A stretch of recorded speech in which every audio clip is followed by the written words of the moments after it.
মোচনটো মাৰ ধুনীয়াকৈ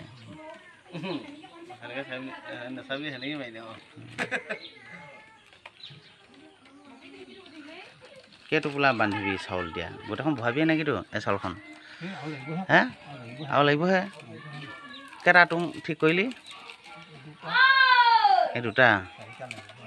দুটা ঠিক লাগিবই ন ঘৰত এখনলৈ দুটা তাৰপিছত মাকৰ বাপেকৰে বাপেকনে মাকলেহে লাগে আকৌ ন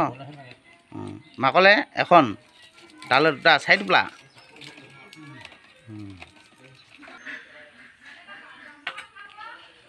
হ'লেই নেকি এখন মুখনিটো মাৰ কাট মই লৈ যাম যে হে বাকনি নিজে নিবি নিজে সেইকাৰণে টাইটকৈ ন অঁ পেট পোৱাখনি মাকৰ লগত মিলাবগৈ লাগিবচোন এনেকৈ হে পেট পোৱা হ'লেতো মাকৰ লগত মিলাব লাগিব যে কচুৱাক এপি আনিছোঁ তেনো এঘোটা দিবি দেই বোলা বুলি ক'বি